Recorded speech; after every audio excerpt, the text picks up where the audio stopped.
அனிமா வணக்கம். குரூப்ல உள்ள எல்லாருக்கும் வணக்கம். நான் இப்ப வேற மாதிரி இருக்கிறேன்னா அதுக்கு முழுக்க முழுக்க காரணம் அனிமா தான். அது நான் இல்லாதப்போ நீங்க என்னோட ஹஸ்பண்டுக்கு யாராச்சும் கேட்டா கூட அவர் சொல்லுவாரு. நான் என்னோட மாற்றத்துக்கு முழு காரணம் அனிமா தான்.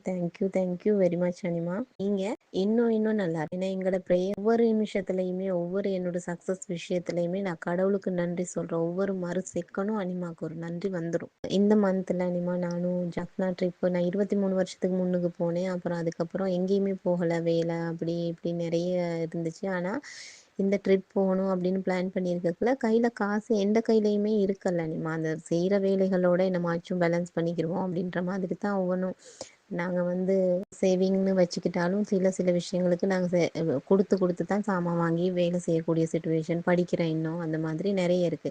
யாழ்ப்பாணம் போறதுக்கு ஒரு ஃப்ரெண்ட் ஃபேமிலி பேசிக்கல எனக்கு ஒரு கோல் இருந்துச்சு. என்னோட அம்மா வந்து எனக்கு ஒரு செயின் எடுத்து தந்திருந்தாங்க சின்ன வயசுல 20 இயர்ஸ்க்கு முன்னுக்கு. அப்ப அந்த செயினை நீ போட்டுக்கிட்டு ஜப்னா வாணி என்னை கூப்பிடப்ப நான் அதை அந்த டைம்ல போடாம போயிட்டேன். அப்ப அதுக்கப்புறம் எனக்கு இந்த முறை போக்குல எனக்கு தோணுச்சு அதை போடணும்னு. ஆனா எனக்கு அது என் கையில இல்ல அனிமா. நான் ஒரு லேண்ட் விஷயமா நான் இந்த ஜுவல்ஸ் எல்லாம் பேங்க்ல வைக்க அதை போயிட்டு பெரிய ஒரு அமௌண்ட்டுக்கு அதையும் சேர்த்து தான் வச்சிருந்தேன். ஜப்னா போகும் முன்னுக்கு எனக்கு எப்படியோ தெரியல எனக்கு ஒரு ஆர்டர் வந்து ஒரு 1 lakh கேஷ் வந்துச்சு. அதை எடுத்து ட்ரிப் போகணுன்ற மைண்ட் செட் எனக்கு இருக்கல. அந்த நகைக்கு போயிட்டு கட்டணும் அப்படின்னு தோணுச்சு. ஒரு வட்டி கட்டணும் அப்படின்னு. அப்போ ஃபுல் டோட்டல் அமௌண்ட் கட்டிட்டு சும்மா அது என்னோட பேராசையா இருக்கலாம் இருந்தாலும் பார்ப்போம் அப்படின்னு சொல்லிட்டு நான் அந்த பேங்க் ஓனர் கிட்ட கேட்டேன்.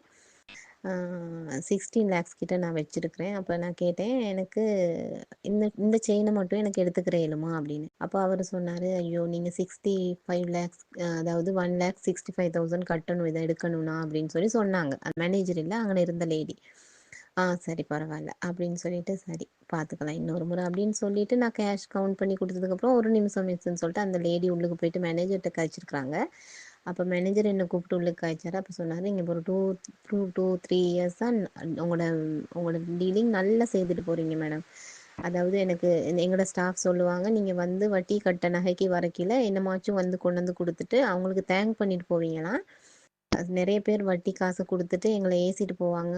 ஒன்றுக்கு ரெண்டு இது பண்ணுறீங்க அப்படின்னா. ஆனால் நீங்கள் எங்களோட ஸ்டாஃப் நிறைய நோட் பண்ணியிருக்காங்க. என்னோட அந்த சுச்சுவேஷனுக்கு நீங்கள் ஹெல்ப் பண்ணீங்க. இந்த காசை நான் சந்தோஷமாக தான் உங்களுக்கு கொண்டு வந்து தரேன்னு நீங்கள் சொல்லிவிட்டு அவங்களுக்கு என்னமாச்சும் ஒரு ட்ரீட் கொடுத்துட்டு போயிருந்திருக்கீங்க. அவங்க நீங்கள் போனதுக்கப்புறமே எனக்கும் அந்த ஸ்வீட்டை கொண்டு வந்து தந்துட்டு எனக்கு கதைச்சாங்க. இப்போ உங்களுக்கு இப்படி ஒரு கிரிட்டிக்கல் சுச்சுவேஷனாக இருக்குது. உங்களுக்கு கண்டிப்பாக அந்த செயின் வேணுமா அப்படின்னு கேட்டார். நான் சொன்னேன் இல்லை தந்தால் நல்லா இருக்கும் அப்படின்னு நினைக்கிறேன் அப்படின்னு.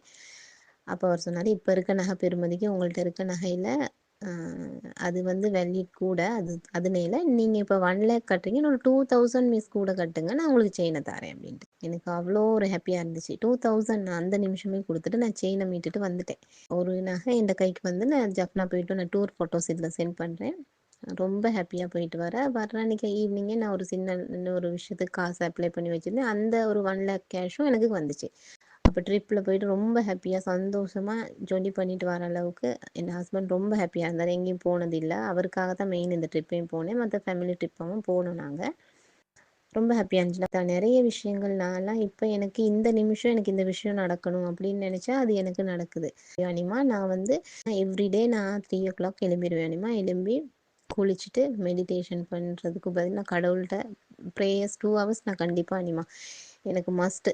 எனக்கு நான் வந்து என்னோட வேலைகள் எனக்கு எவ்வளோ முக்கியமோ அது மாதிரி நான் கடவுள்கிட்ட ஒரு 2 hour உட்கார்ந்துருக்கணுன்றது எனக்கு ஒரு பெரிய ஒரு விஷயமா என்ன நான் எடுத்துக்கிறேன். என் மனசுல நான் எடுத்து வச்சிருக்கேன் என்னன்னா எனக்கு இந்த வேலைக்கு நான் பிஸின்றதுல எனக்கு இந்த வேலை நான் இதை செஞ்சா தானே எனக்கு காசு வருது. இதை செஞ்சா தானே நான் சாப்பிட்றேன். நான் சாப்பிட்றதுக்கு டைம் ஒதுக்குறேன். இந்த வேலை செய்யறதுக்கு டைம் ஒதுக்குறேன். எல்லாத்துக்கும் கடவுளுக்காக எனக்கு ஏன் 2 hour ஒதுக்க இயலாது அப்படின்னு நான் ஏர்லி மார்னிங் நான் 2 hour அவருக்காக ஒதுக்கிடுறது அனிமா. அது வந்து எனக்கு விடுபட்டுச்சுன்னா பெரிய ஒரு மனசுக்கு ஒரு குறை மாதிரி எனக்கு தோணும். எல்லாம் முழுக்க காரணம் அனிமா. உங்களுக்கு thank you very much. Thank God. நிறைய பேர் நக்கல் செய்வாங்க. நிறைய பேர் சிரிப்பாங்க. நீ நினைக்கிறது நடக்குமா அப்படின்னு கேட்பாங்க. நான் என்னமோ அகலக்கால் வைக்கிறதா யோசிப்பாங்க.